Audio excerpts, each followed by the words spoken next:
Un saludo muy cordial a todos los televidentes del país. Estamos en Modo Colombia. Bienvenidos a este espacio institucional del Canal Universitario Nacional Zoom con la producción de Programar Televisión. Seguimos con nuestros especiales, con los candidatos a la presidencia. Le damos hoy la bienvenida a un joven precandidato del Centro Democrático, al doctor Iván Duque, 41 años, abogado, un hombre que se perfila con muy buenas posibilidades de ser candidato a la presidencia por su partido. Y lo vamos a escuchar con mucho respeto y además pues haciendo también sus preguntas. Ustedes pueden participar con las redes sociales. Vamos a tratar de explorar el mundo de Iván Duque para que le cuente al país, sobre todo a la comunidad estudiantil, a la comunidad universitaria, sus propuestas. Doctor Iván, bienvenido. Francisco, un placer estar acá en el programa. Que esté por aquí. Un saludo muy especial a toda la audiencia. Bienvenido. Es un honor para mí. Bueno.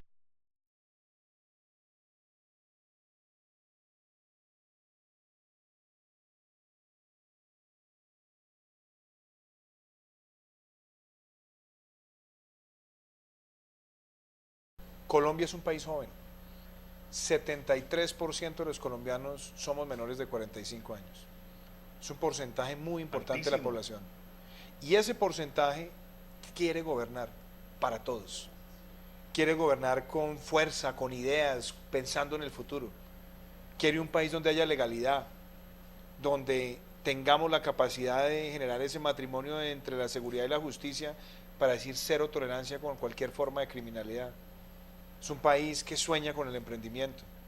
Es un país que quiere ver ciencia y tecnología, industrias creativas progresar, una mejor aproximación al medio ambiente y algo muy importante, generar equidad a partir de ese emprendimiento que va a traer empleos formales para Colombia. Ese presidente es el presidente que quiero ser yo, el presidente de esa generación, de ese país joven donde estamos el 73% de la población. Me dice tantas cosas de lo que se desprenden muchas preguntas, pero ¿cuál es la punta de lanza hoy en Colombia? Un país que está polarizado, donde yo salgo a la calle y me matan por robarme un celular, donde la salud es un desastre, o sea, enfermarse en Colombia es un rollo complicadísimo.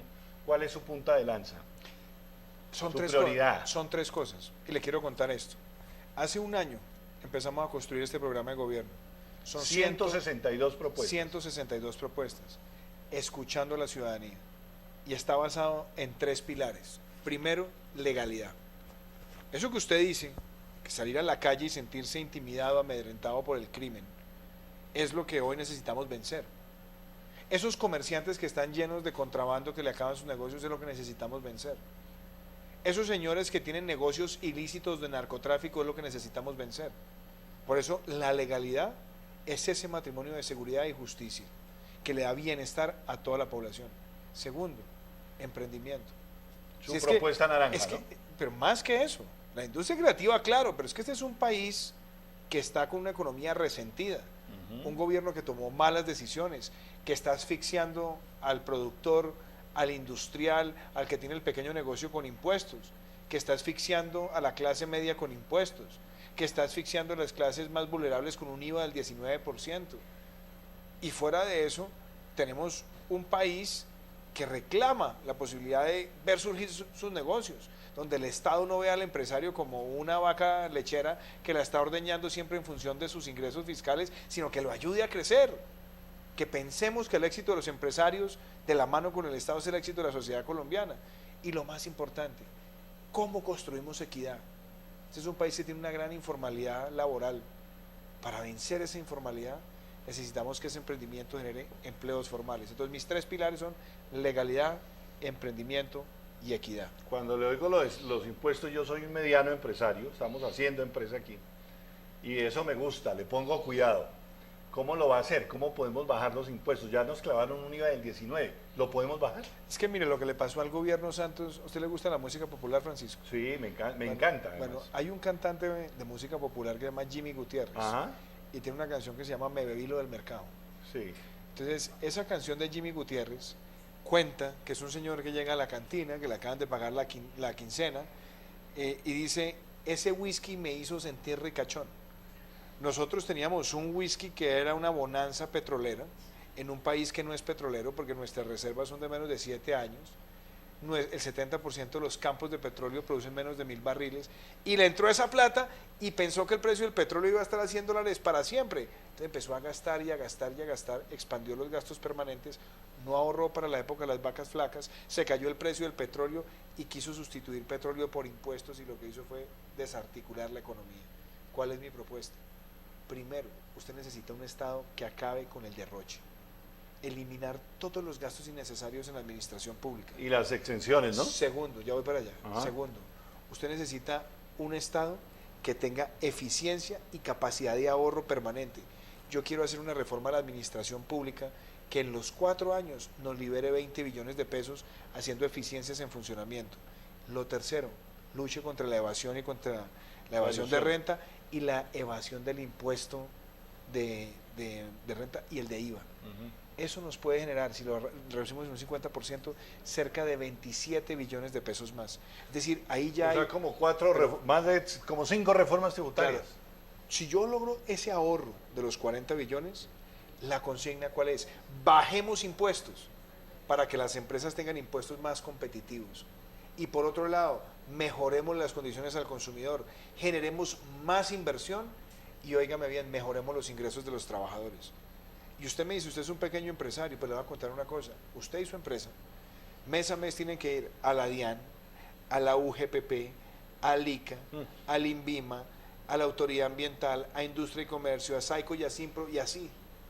Hoy tenemos cerca de 14 ventanillas promedio para quien desarrolla un negocio. Una de mis consignas es, vamos a reducir los trámites a las proporciones que realmente se necesitan, pero a través de una sola ventanilla, que es la ventanilla única de comercio y emprendimiento, para facilitarle al empresario a hacer negocios exitosos. Que hacer empresa sea fácil, es que aquí es un lío, es un chicharrón. No solamente eso, Francisco. 43% de los negocios en Colombia, según estudios del Banco Interamericano de Desarrollo, no tienen registro mercantil. Es una informalidad en el mundo de los negocios, claro, porque si se formalizan, esa carga tributaria, esa carga de trámites y demás los acaba. Entonces, ¿qué necesitamos? Un país que entienda que la prosperidad del micro, el pequeño, el mediano y el gran empresario es fundamental para nuestro desarrollo. Como yo he hecho proyectos de sector privado, como yo he trabajado en banca de desarrollo, como conozco eso, como además he trabajado en legislación en pro del emprendimiento, mi compromiso es que tengamos un Estado que le ayude al empresario a ser exitoso, y por esa vía vamos a mejorar la calidad del empleo, y por esa vía vamos a tener empleo formal en Colombia. Dios lo oiga, ¿cómo vamos a institucionalizarlos? Me habla usted de la legalidad.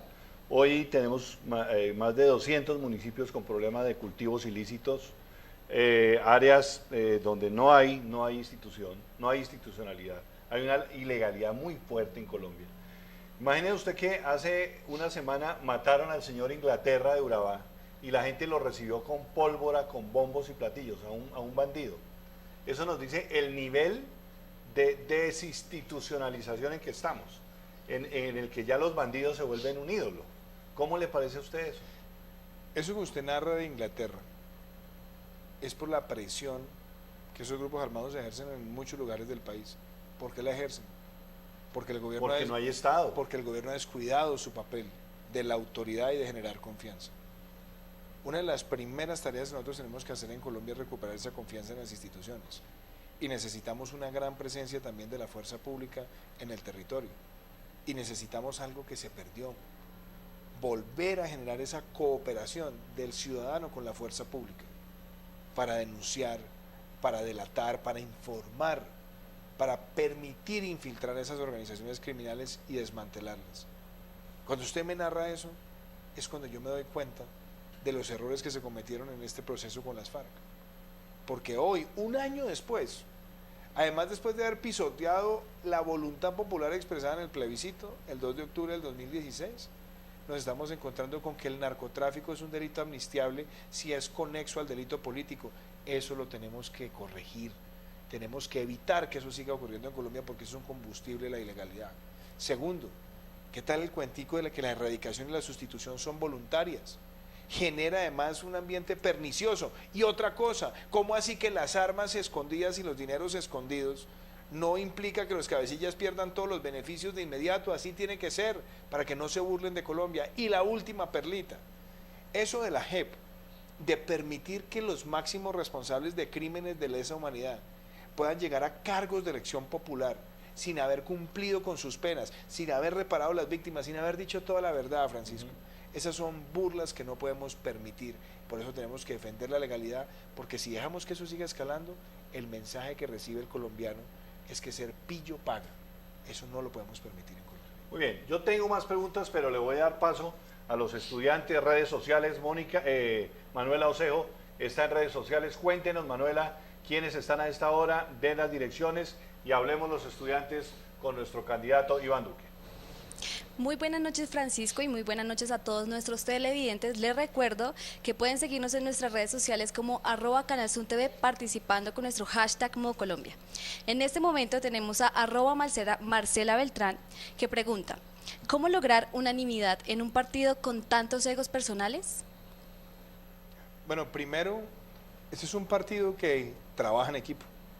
Este es un partido que se ha preocupado por formar nuevos liderazgos. Y es un partido que está todos los días pensando en proponerle a Colombia. El Centro Democrático en estos 3 años y medio que lleva en el Senado ha propuesto más de 100 proyectos. Hemos logrado sacar leyes de la República como la Ley Naranja, como la Ley de los desfibriladores externos automáticos en lugares públicos. Tiene 5 leyes, ¿no? Vamos a ver. Son 4 leyes de mi autoría, pero también hay de otros colegas. Por ejemplo, el representante Federico Hoyos propuso un proyecto interesantísimo para ampliar el parque automotor eléctrico en Colombia. Tenemos al representante Wilson Córdoba y a la representante Margarita Restrepo, que propusieron el proyecto de tamizaje neonatal que ayuda a prevenir muchas enfermedades en la niñez. Vimos el Sistema Nacional de Becas, vimos proyectos relacionados con el medio ambiente, lo que tiene que ver con la reglamentación de las bolsas plásticas. Hemos tenido proyectos asociados a mejorar la calidad de la vivienda de interés social en el país. En fin, es un partido que está proponiendo y que ha permitido que surjan nuevos liderazgos. Me puedo considerar uno de ellos. Vemos también senadores como Paloma Valencia, o como María del Rosario Guerra, o como Paola Holguín. Carlos Holmes. Bueno, Carlos no es senador, pero también es un liderazgo que se ha ido consolidando. Entonces, es un partido que está pensando no en las próximas elecciones, sino en las próximas generaciones. Es un partido que quiere ganar la presidencia en el 2018, pero que también quiere sembrar unos liderazgos para futuro en el país. Los critican mucho el caudillismo del expresidente Uribe. Pues hombre, yo le voy a hablar con total sinceridad. El presidente es un gran demócrata y a veces digo yo que tiene exceso de deliberación. Deja que las cosas se discutan demasiado. Si este fuera un partido caudillista hubiera elegido candidato hace mucho rato, pero hemos tenido un amplio proceso de deliberación, de debate, de recorrer el país. Entonces eso es un partido que es pluralista, es un partido que fomenta la discusión, que hay disensos, pero siempre se trata de buscar la posibilidad de unificar posturas, y por eso me siento orgulloso de ser del Centro Democrático. Y hay que reconocer la gran disciplina que han mostrado, ¿no? El espíritu colectivo que ustedes tienen. Claro, pero ahora la disciplina, hay mucha gente que dice, oiga, ¿cómo son de juiciosos? Llegan a tiempo y se van tarde. Bueno, para mí eso es una obligación, porque es que a nosotros nos paga el pueblo colombiano para hacer eso. La disciplina nuestra no se limita a llegar temprano e irse tarde. La disciplina nuestra es que nuestras posturas son de convicción, de coherencia, de ser consistente con lo que la ciudadanía espera de nosotros, de estar todos los días evolucionando en nuestro pensamiento para hacerlo mejor, y tener una bancada que lo mueve es la defensa de sus convicciones y no los alicientes como la mermelada que tanto daño le hacen al Congreso de la República. Sí, han hecho una oposición durísima, ¿no? Una oposición realmente vertical. Es oposición, ¿no? Es oposición. Oposición con proposición. Bueno, eso está bien. ¿Y les han respetado a la oposición en Colombia? ¿La han respetado a la oposición de derecha? Yo creo... ¿O les han metido la gente a la cárcel? Yo creo que los han perseguido. Mire, claramente, Francisco, hay mucha persecución política, uno no podría negarlo, y hay injusticias. Yo no puedo dejar de decirle a usted que a mí me parece aterrador que una persona como Andrés Felipe Arias, que no se robó un peso, tenga una condena de 17 años y un criminal de la peor ralea como Timochenko sea candidato presidencial, sin haberse presentado a la justicia, sin haber reparado a las víctimas, sin haber dicho toda la verdad. Eso no tiene sentido.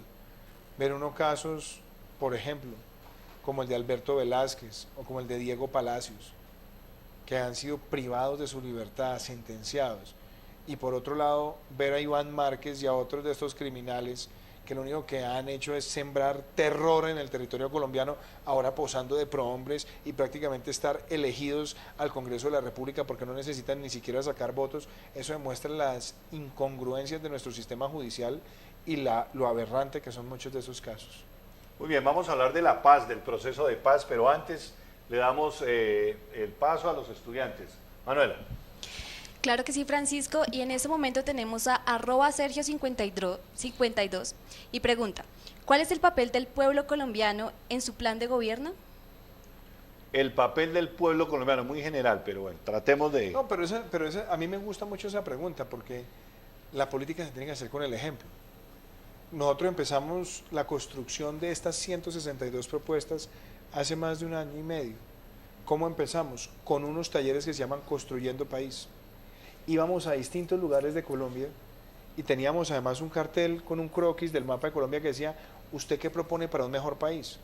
Hacíamos las presentaciones y le entregábamos a cada ciudadano un papelito, el ciudadano tomaba un esfero y planteaba un problema.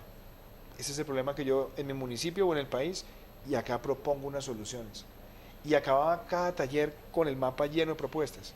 Después las tabulábamos, las ordenábamos y de ahí salió esto. De ahí fue que salió esta propuesta que le quiero mostrar. O sea, acá. es una construcción comunitaria. Este árbol, claro, este árbol es producto de una conversación con el pueblo colombiano. ¿Qué dice el árbol? Explíquemelo. Sostenibilidad. Mire, es un árbol que se explica de la siguiente manera. ¿Cuál es la semilla de ese país que queremos? Libertad y orden, que está en nuestro escudo.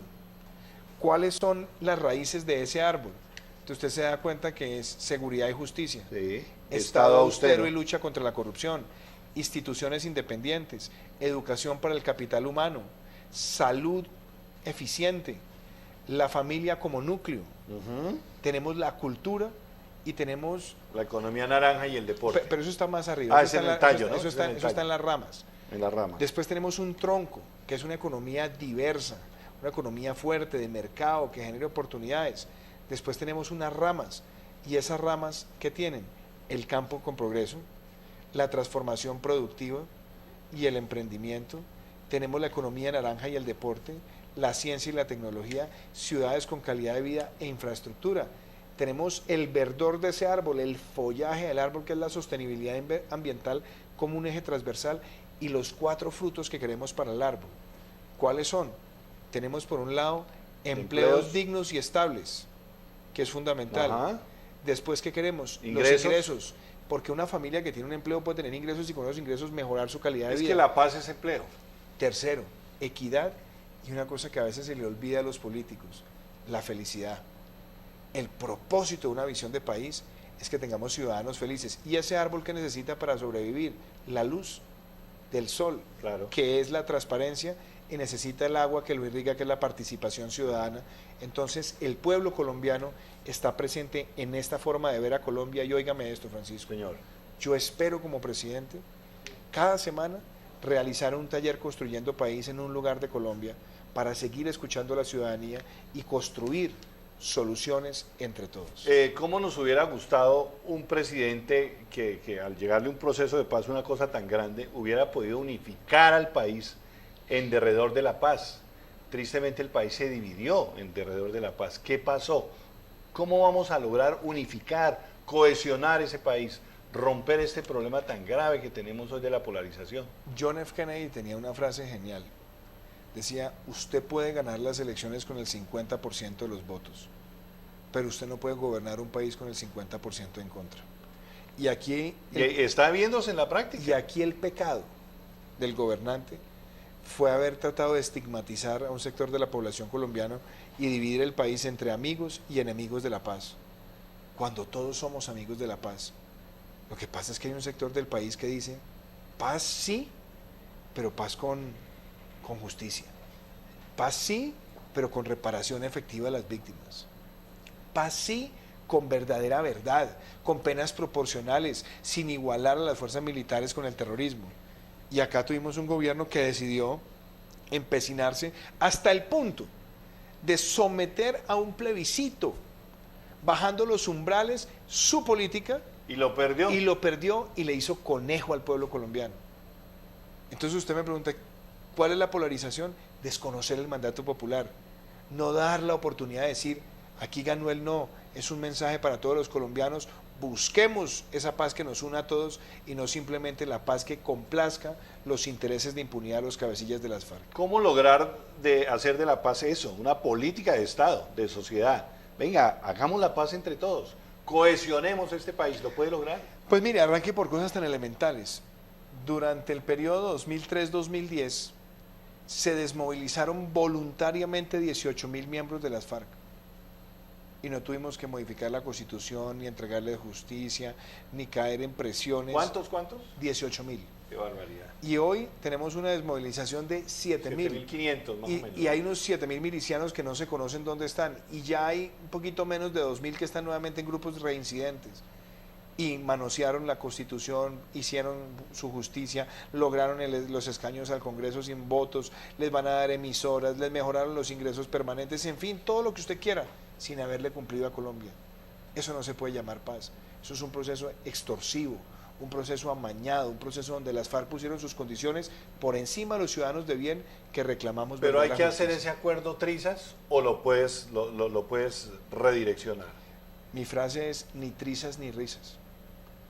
Ni trizas porque nosotros nunca hicimos campaña en el plebiscito para destruirlo. Nosotros recorrimos Colombia planteando cuáles eran las alternativas y las modificaciones. Y digo ni risas porque no podemos ser complacientes ni condescendientes con aquellas cosas que están amenazando la institucionalidad. Por eso hay que hacer las modificaciones que se requieran para que Colombia recupere la credibilidad de las instituciones y no las deje manosear por los criminales. Muy bien, vamos con los estudiantes, Manuela. Bueno, Francisco, les recuerdo a todos nuestros televidentes que pueden seguirnos a través de nuestras redes sociales como @canalzoom con nuestro hashtag Modo Colombia. En este momento tenemos a Camila Prieto que pregunta: ¿qué papel juegan los jóvenes universitarios y los jóvenes en general en su plan de gobierno? Además usted es un joven, entonces... Pues mire, esa es una gran pregunta, Francisco, porque de nuevo, ese 73% de la población colombiana menor de 45 años es joven. ¿Y qué estamos pensando para la juventud en Colombia? En primer lugar, que los jóvenes puedan tener oportunidades de educación. Yo estoy pensando que, por ejemplo, los 3 últimos años del bachillerato, donde hay mayor deserción, tratemos de dar la doble titulación. En una mano el título de bachiller académico, en el otro el título de técnico, pensando en la vocación para el empleo. Que salga sabiendo algo, ¿no? Con unas habilidades pertinentes. Exacto. Para la vida laboral. Otra cosa, el acceso a la universidad. Tenemos que ampliar mucho más la cobertura para darle educación gratuita a los más vulnerables. Y eso también implica que lo podamos hacer también con formación digital. Y para que esa formación digital funcione necesitamos profundizar más la cobertura del Internet de banda ancha en el país. Y óigame esto, programas de emprendimiento. Queremos darle exenciones tributarias de 5 años para todos aquellos que inviertan en nuevas tecnologías generando empleo joven. Estamos hablando de robótica, impresión en 3D, Internet de las cosas, inteligencia artificial, Big Data. ¿Para qué? Para que ahí pueda haber oportunidades. Y otra cosa que yo he venido defendiendo desde hace tiempo, la economía naranja, que son estas industrias de la creatividad, donde están las artes, los medios, las creaciones funcionales, que también tienen oportunidades enormes para la juventud. Y ayer radicamos un proyecto con el senador Daniel Cabrales, con Paloma Valencia y con Fernando Araujo, para que las empresas puedan contratar practicantes, se les paga una bonificación y esa bonificación es deducible de renta siempre y cuando la nómina de practicantes jóvenes no supere el 25%. Es una forma también de darle apoyo. O sea, yo puedo meter los pelados y me reduce un poquito la renta. Si usted contrata jóvenes practicantes, no puede superar el 25% del total de su nómina, pero usted le está dando empleo al joven y le está dando el primer empleo al joven, usted puede deducir lo que pagó en bonificaciones de su impuesto de renta. Está también en una ley ahorita como congresista, Fondo de Financiación al ICETEX. Sí, ese es un proyecto bien interesante que lo ha venido liderando el senador Ángel Custodio Cabrera. Yo soy ponente ahora en la Comisión Tercera del Senado, y es adelantar un piloto basado en la experiencia de Gran Bretaña y de Australia, donde en lugar de usted ir al ICETEX y que le entreguen un crédito y le digan, bueno, usted me tiene que pagar principal e intereses a partir de cuándo y tanto, porque muchas veces los jóvenes egresan de los programas de formación, no consiguen el empleo y ya les están respirando en la nuca. Aquí lo que se quiere es hacer un piloto donde en lugar de un crédito, usted lo que adquiere es casi que un bono o una obligación. pero es una obligación descontable de sus ingresos salariales. Entonces, cuando usted recibe el apoyo y se gradúa, a partir del momento en el que consiga su primer trabajo, se le empieza a deducir del pago de nómina y se le empieza a deducir en el tiempo, de manera que sea bastante cómodo. Ahora, si usted quiere prepagar, prepaga, pero es una forma de darle una alternativa al crédito tradicional y permitir que el joven pueda acceder al beneficio del ICETEX, ya no con un crédito con plazos y tasas, sino siempre una obligación que se va descontando de lo que serán sus ingresos laborales. ¿Continúa Serpilo Paga? Me gusta una parte de Serpilo Paga. Serpilo Paga es lo que llamarían los expertos un subsidio a la demanda. Es decir, el estudiante Pilo tiene la capacidad de escoger a dónde estudia y se le paga al proveedor de la educación. ¿Qué ocurre? Que Serpilo Paga está limitado para las universidades acreditadas de alta calidad.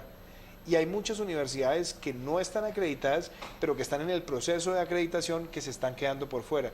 Y hay mucha universidad pública que se está quedando por fuera. Hay que ampliarlo. Y la otra cosa, Serpilo Paga no puede reñir con la disponibilidad de recursos para la universidad pública. Yo fui ponente de la ley de... Hay que fortalecer la universidad pública. Claro, hay que fortalecerla y hay que despolitizar mucha de la universidad pública en las regiones para que tengan personal técnico en su administración pensando en la vocación del capital humano. Pero óigame esto, yo tuve una experiencia maravillosa. Yo fui ponente de la ley de la estampilla para la Universidad Industrial de Santander, una de las universidades públicas más emblemáticas de Colombia. Ahí que me di cuenta yo, que las universidades están muy desfinanciadas y les toca acudir a las estampillas para recoger recursos. Yo estoy proponiendo que tengamos una estampilla única para todo el sistema de educación superior, pero algo también más interesante, que haya unos recursos de las regalías que año a año se destinen a la cobertura de la infraestructura, la pertinencia de la educación superior. Y voy a decir algo, que la evaluación de las universidades también incorporen el concepto de la empleabilidad de sus estudiantes. Es decir, cuántos egresados salieron y si esos estudiantes encontraron trabajo, y que esa empleabilidad también sea un factor determinante de la evaluación. Muy bien. Doctor Iván, le cuento, por ejemplo, que Manuela, la estudiante que usted ve ahí atendiendo las redes, ella es de Serpilo Paga. ¿Cómo oye usted lo que le dice Iván Duque de Serpilo Paga? Manuela. Bueno, pues yo creo que Serpilo Paga sí tuvo como una pequeña, no puedo decir problema, pero lo que decías frente a las universidades de solo alta calidad, de hecho, yo quería entrar a una universidad que no estaba acreditada como alta calidad, pero como no estaba precisamente, no pude acceder a ella. Sin embargo, pues creo que funcionó y ayuda mucho y ha ayudado a muchos, y en especial me veo muy beneficiada con eso. Creo que si no hubiera tenido el beneficio de Serpilo Paga, no hubiera podido entrar a estudiar en la universidad, y creo que sí deberían ampliarlo a otros, como a otros sectores. Me gusta la propuesta de Iván. Pero inclusive déjeme decir una cosa, yo soy profesor universitario, Francisco. Sí. Yo doy clase lunes, martes y miércoles temprano, y he tenido alumnos de Serpilo Paga. Y yo veo lo importante que es para los estudiantes el programa, pero también veo una cosa, muchos estudiantes deberíamos inclusive mejorarles más el estipendio para sus gastos de mantenimiento. Es necesario, y sobre todo para los estudiantes más vulnerables que vienen de lugares apartados de Colombia. Sí, claro. Hay que pensar y hay que ver de pronto cómo las universidades pueden compensar aún mucho más ese gasto de mantenimiento. Pero dicho eso, aquí tenemos que pensar, es una cosa integral. Serpilo Paga sí, y hay que ampliarlo, pero no puede quitarle la disponibilidad de recursos de la universidad pública. Tenemos que hacer que conviva como un programa de subsidio a la demanda, pero que también sigamos teniendo el subsidio a la oferta con universidades públicas de calidad, pensando en la gratuidad, en la educación digital y en llegar a los lugares más apartados. Fortalecer la universidad pública. Claro, hay que fortalecer. sin lugar a dudas. Vamos con los estudiantes, Manuela. Bueno, Francisco, en este momento tenemos a Jorge Martínez y él pregunta, ¿cómo afrontaría la crisis de la educación pública en Colombia? Yo creo que hay varias medidas. Primero, empecemos desde lo más básico. Colombia, ¿qué tiene hoy? Un problema serio en la parte nutricional. O sea, de 0 a 6 años. Pero antes de eso, claro, de 0 a 6 años es muy importante porque primero... Ahí es la nutrición. Un niño con hambre no aprende. La corteza prefrontal del cerebro para el aprendizaje se forma principalmente en esos 1000 días de vida. Entonces, que los niños tengan acceso a los micronutrientes importantes para su desarrollo es fundamental. Y vemos unas carencias en esos micronutrientes en sectores vulnerables de la población. Ahí tenemos que llegar y quitarle ese manejo a la politiquería. Eso de las pechugas de 40.000 pesos es una vergüenza. Una ferretería vendiendo alimentación escolar, hágame el favor. Ese tipo de cosas no pueden seguir ocurriendo. Segundo punto, la educación preescolar en Colombia. Los niños en Colombia vulnerables no tienen educación preescolar. De pronto algunos tienen acceso a cuidado y atención integral, pero educación preescolar con un profesor capacitado. Y que para grupos pequeños. Claro, entonces, por ejemplo, yo me la quiero jugar por hacer 1.000 preescolares en los próximos 4 años. 1.000 preescolares de la mano con asociaciones de profesores, con el sector privado, con cajas de compensación, enfocados en los lugares más vulnerables de Colombia para mostrar que en esos lugares podemos llevar una educación preescolar de calidad. Tercer punto, necesitamos ampliar la cobertura de las aulas para la jornada única. Colombia necesita 30.000 aulas. ¿Cómo se financian esas 30.000 aulas? Hoy tenemos en construcción 13.000, nos hace falta 17.000. Yo pienso destinar un punto del 4 por 1.000 para financiar esa cobertura de infraestructura. ¿Qué necesitamos en adición? Que esa infraestructura vaya acompañado de lugares para la práctica deportiva, científica y creativa. Necesitamos la doble titulación de la que yo mencionaba hace un rato. Hay que fortalecer el papel del maestro, su remuneración, su evaluación, su acompañamiento, el dignificarlo ante la sociedad. Y lo que yo le decía también, ¿cómo vamos a aumentar la oferta de universidad pública y pensando en la gratuidad para los más vulnerables con calidad? Ahí juega un papel la educación digital, obviamente la presencial, pero darle sostenibilidad al financiamiento de las universidades con esas fuentes que le dije. Un punto del 4 por 1.000. Para construcción, ¿no? Y también, infraestructura. Claro, para la construcción de infraestructura, sí. Y regalías para ampliar el financiamiento de las universidades con la estampilla única de educación superior. Cuando le oigo hablar de deporte, creo que es la principal arma que podemos tener contra el consumo de drogas. Hoy el problema de consumo de drogas es un problema muy delicado, muy grave. Con un agravante, y es que la Corte Constitucional quitó la dosis personal, entonces eso está disparando los niveles de consumo de droga en la juventud. ¿Podría oír algo de eso? ¿De algunas opciones para ese? Varias cosas. Déjame, yo integro los dos ejes. Un eje que yo lo llamo familia como núcleo y otro eje que yo llamo cultura y deporte y economía naranja. Entonces, en la primera parte, la situación de microtráfico en el país es tenaz. Triste. No, es dramática. Y óigame esto, a una familia... ¿Tiene hijos de qué edades? 10, 7 y 5. Tiene que pensar en ese futuro. Claro, pero óigame lo que le estoy diciendo. Si yo veo que a una familia rica le cae un familiar en la drogadicción y la familia tiene los recursos para llevarle un tratamiento y si la cosa empeora lo mandan al exterior, pero veo a la familia vulnerable y le cae un hijo en la drogadicción y es la ruina de esa familia y es lo que está pasando con el microtráfico en las calles de Colombia, por Dios, no podemos ser indiferentes, Francisco. Aquí toca actuar y lo que estamos nosotros diciendo es hay que perseguir a los jíbaros, pero los jíbaros se están escudando de dosis personal en dosis personal. Ahí nosotros tenemos que asegurar el cumplimiento del acto legislativo 02 del 2009 que prohíbe la dosis personal en Colombia. Ya está en la Constitución, no la han querido desarrollar. Ah, o sea, está prohibida. Claro, ok. Claro. Okay. Entonces es que el acto legislativo 02 del 2009 la prohíbe. Pero no la han querido implementar, ni reglamentar, ni sacar adelante unas políticas efectivas. Ahora, usted me decía, ¿qué más pienso frente a la familia? Yo he dicho, la familia en Colombia hoy tiene elementos de vulnerabilidad, hay muchos conflictos de familia y a veces hay padres que no entienden bien lo que es un proceso de formación de un hijo.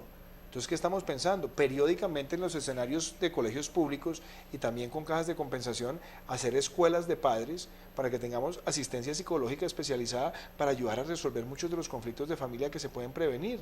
Y óigame una cosa, esa violencia que hay contra los niños en las calles, sexual y el asesinato de niños, yo me la jugué, yo fui a la Plaza Bolívar y firmé lo que Joana Jiménez, la hija de Gilma, lanzó para prohibir, pero más que para prohibir, para que tengamos cadena perpetua para violadores y asesinos de niños en Colombia. Y óigame el tema de deporte. El deporte debe tener dos formas de aproximarse. Hay un deporte para la recreación y la salud. Colombia hoy tiene que pensar mucho en ese deporte recreativo y en escenarios barriales para eso. Para todo el mundo, eso tiene una masificación. Francisco, las enfermedades cardiovasculares y respiratorias creciendo en el país, la diabetes mellitus, el cáncer, necesitamos buenos deporte, hábitos. Con actividad física. Tenemos mucho sedentarismo en Colombia, mucho sedentarismo. Sí. Entonces ahí hay un deporte para eso. Y lo otro, el deporte de alto rendimiento, que debe desarrollarse según la vocación de las regiones, pensando en los deportistas que nos van a representar en los certámenes internacionales para que también puedan consolidar ese liderazgo deportivo de Colombia. Entonces, esa visión integral y pensada también en el deporte para prevenir el reclutamiento de los niños y de los jóvenes en la criminalidad o que caigan en el vicio es fundamental. Por eso en ese plan de gobierno usted ve un capítulo que se llama Deporte y Economía Naranja y usted ve otro que se llama La cultura y el acceso a la cultura. Bueno, ya estamos en los minutos finales. Miremos, Manuela, para que hablemos de salud. Ese tema de la salud es el otro que a la gente le interesa mucho. A ver, Manuela. Bueno, claro que sí, Francisco. Y bueno, de hecho está conectado @Sebastián Camargo y pregunta, es una pregunta más inclinada hacia los deportes. ¿Considera necesaria la creación del Ministerio de Deporte para el cuidado y el apoyo a los jóvenes deportistas en Colombia? Bueno, lo que estábamos hablando. Yo diría esto. Hay países que tienen Ministerio de Deporte. Brasil tiene un Ministerio de Deporte. ¿Deberíamos tener Ministerio de Deporte o no? Yo lo sé muy El sincero. nombre no... Hay políticos que creen que los problemas se solucionan con ministerios. Para mí los problemas no se solucionan con más burocracia. El deporte en Colombia que necesita mejor asignación presupuestal, sí. Necesita una mejor planificación, también. Tenemos un Coldeportes que se puede fortalecer muchísimo, que es el equivalente a tener un Ministerio del Deporte, que además va integrado también con cultura como lo tiene el Reino Unido, donde van de la mano. Yo creo que en este caso lo que tenemos es trabajar con la institucionalidad que hay, pero démosle mejor presupuesto, mejor planificación y orientemos la inversión deportiva según la vocación de las regiones y donde puede haber el mejor desempeño. Si usted ve la historia de Jamaica, por ejemplo, en atletismo, Jamaica es el país con más medallas de oro per cápita. Son los duros, son los que Per mandan cápita. en el mundo en atletismo. ¿Y qué hicieron ellos? Se especializaron, trajeron entrenadores de otros lugares del mundo, crearon los centros de alto rendimiento, empezaron a identificar a los mejores, a esos mejores los mandaban a estudiar becados a otros países donde además se formaban en las universidades y adquirían habilidades de bilingüismo y demás, pero estaban entrenando con los mejores y volvían a Jamaica a seguir en el rendimiento deportivo y de ahí salió esa gran camada donde hoy teníamos a Usain Bolt, por ejemplo. Es todo un país que logró identificar los nichos. Nosotros tenemos unos nichos para el atletismo espectaculares en Colombia, en la región del Pacífico, en el Urabá antioqueño. El fenotipo además es espectacular. Pues, estamos hablando de una corpulencia, de unas características óseas espectaculares para ese tipo de deportes. Claro. Entonces, lo mismo que cuando usted mira lo que en el altiplano cundiboyacense tenemos una mina de oro de ciclistas de alto rendimiento. Nosotros en otras regiones que hay mucha mejor formación, por ejemplo, para la lucha libre. Tenemos pesistas también en el Pacífico y en una parte de Antioquia, baloncesto, bicicross, como lo hemos desarrollado en Antioquia. Es decir, tenemos que pensar en función de esas oportunidades y yo creo que Colombia tiene dos retos también. Colombia tiene que buscar que el patinaje sea deporte olímpico. Colombia sería la gran potencia olímpica ahí. Claro. Y la otra cosa, por ejemplo, en el Ultimate, Colombia tuvo uno de los grandes desempeños en el último Mundial de Ultimate. Ultimate va a ser un deporte que se va a llevar a los Olímpicos como experimental. Necesitamos que esos deportes también lleguen porque Colombia ha consolidado liderazgo y ahí podemos ver que nuestro país puede ir adquiriendo mucha más connotación en medallería olímpica y eso nos representa a nosotros muchísimo en lo que Colombia representa para el mundo. Por eso cuando yo le hablo de ese 73% de la población, yo estoy viendo esa Colombia de deportistas, de personas que todos los días se ponen esa meta para ser los mejores del mundo.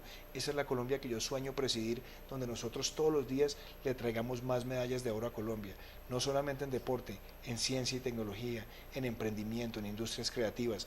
Un país distinto que tiene que pensar en grande. Tenemos una gente pilísima, tenemos una... Bueno, miremos salud, doctor, ya para irnos. En salud, la gente aquí se muere, sigue muriéndose a veces en los hospitales, pero además la cobertura es buena, hay que reconocerlo, pero tenemos grandes deficiencias en la calidad de la atención al paciente. Hay una cosa, Francisco, antes de que yo le hable de eso, escuche lo que para mí es el pecado original. Ok. Cuando nosotros hicimos las reformas a la salud en los 90, se pensó que el régimen contributivo, es decir, las personas Sí, que están aportando, los que iba pagamos. a ser 2 veces el régimen subsidiado. Y resulta que el régimen subsidiado ha estado por encima del régimen contributivo. ¿Por qué? Porque la economía es informal. Entonces, si queremos un sistema de salud más sostenible en lo financiero, necesitamos un país con más empleos formales. ¿Y quién genera los empleos formales? Las empresas. Y para que las empresas los generen, necesitamos un sistema tributario que sea pro eso. Todo es una cadena. Segundo, ¿qué pasa hoy? Hay muchos abusos de los prestadores del servicio.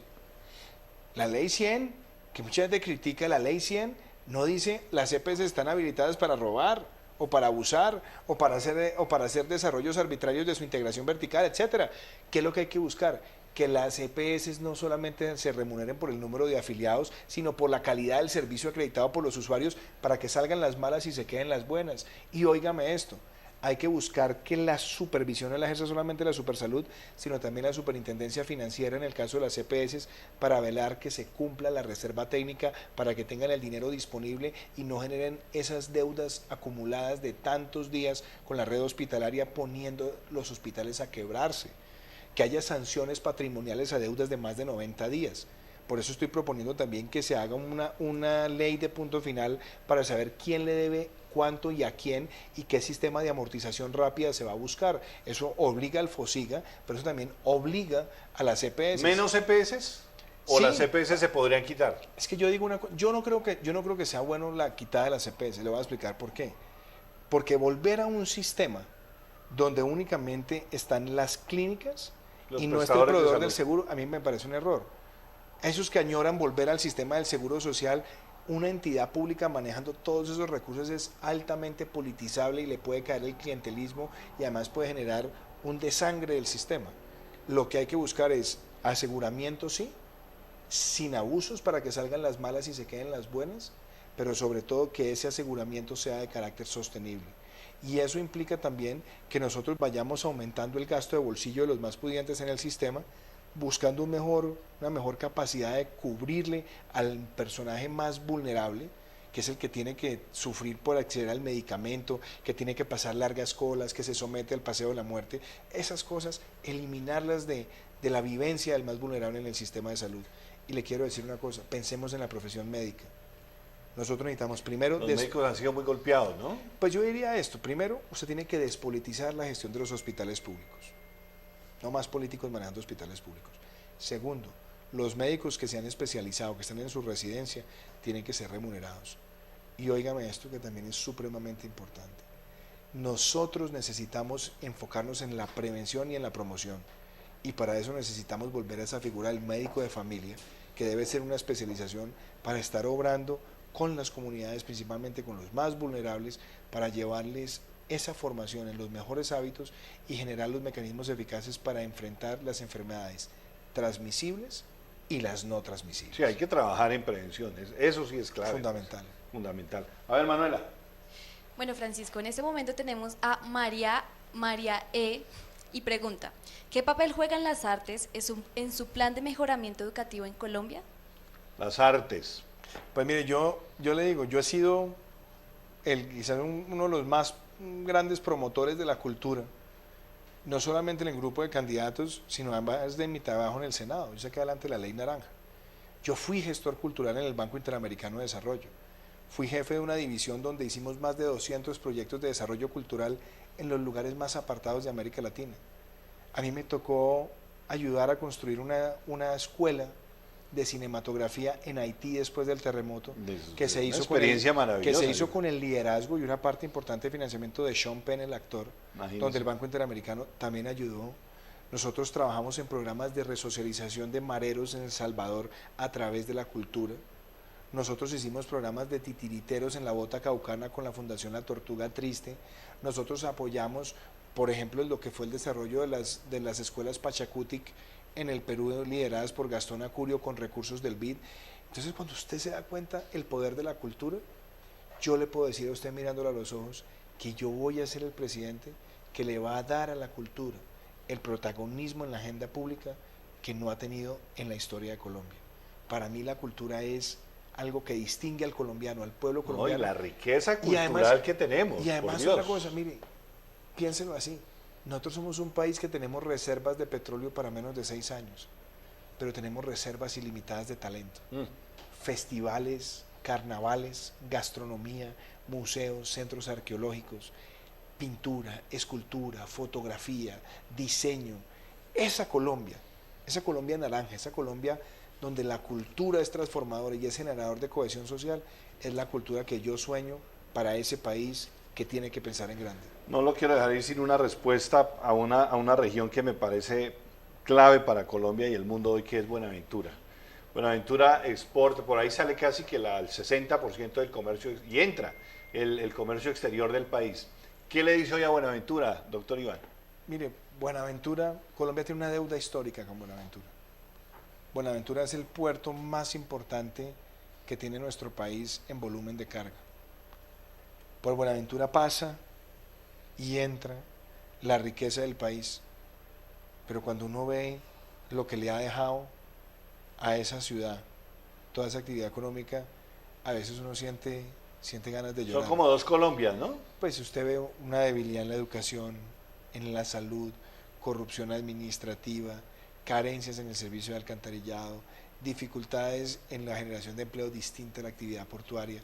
Entonces hay un reto, por eso orgullosamente puedo decir, y yo fui ponente, uno de los ponentes del Fondo Especial para Buenaventura, para que se dote al municipio de mejores recursos para enfrentar programas de carácter social que incidan en la población más vulnerable de la ciudad, pero necesitamos en Buenaventura también ir generando fuentes alternativas de empleo a la actividad portuaria. Los puertos cada vez están necesitando menos mano de obra, entonces lo que yo me sueño es que en Buenaventura pueda tener unos centros administrativos de negocios.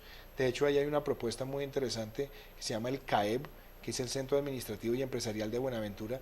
Ese CAEB puede empezar a generar muchísimos empleos en los próximos 10 años, porque va a ser parque industrial, zona franca pensada para la exportación, y necesitamos una intervención integral de bienes públicos, alcantarillado, vías, educación, agua potable. Salud. Y óigame esto, seguridad, porque Buenaventura ha sido capturada por mafias, ha sido capturada por personas que están en la economía ilícita y ejercen una gran intimidación sobre la población. Y ahí entonces, ¿cómo hacer? ¿Darles una plata? ¿Dejarles que ellos manejen la plata? ¿O cómo garantizar que no se roben la plata? Usted tiene que buscar una combinación de Estado, mercado y sociedad civil, donde esté el Estado, el sector privado y los ciudadanos velando por la asignación presupuestal y por la buena implementación de la asignación presupuestal.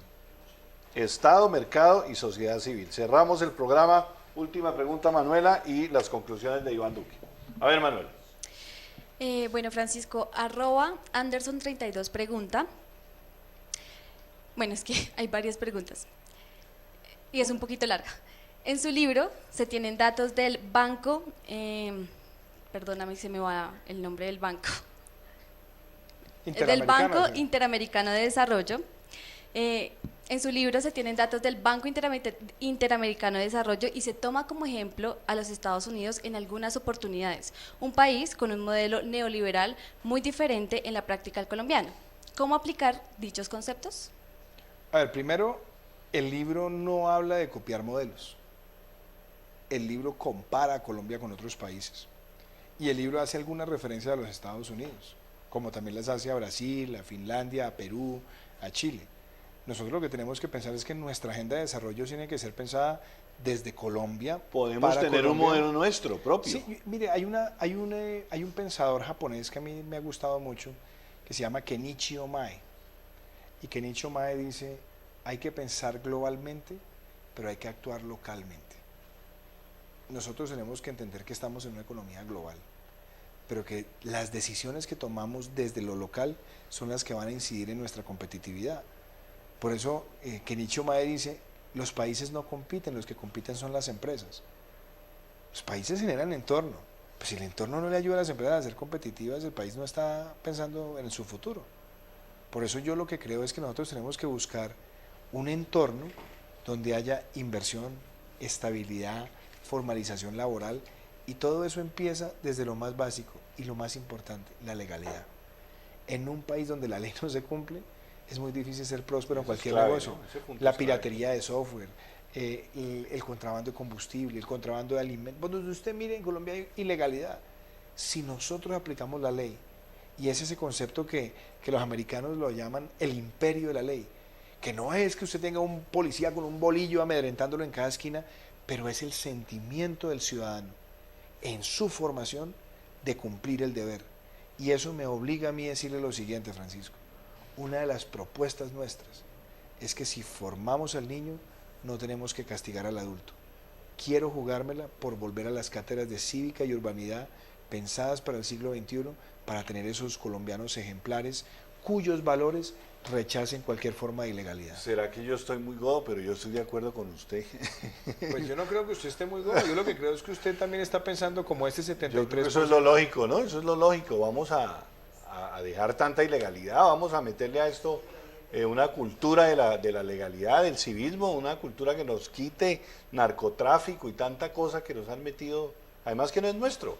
Así es que por ahí empieza un país con legalidad, un país que le diga al colombiano hay que emprender, y un país que con esa legalidad y el emprendimiento diga construimos equidad con empleo formal. ¿Y puede cohesionar el país? ¿Usted cree que lo puede hacer?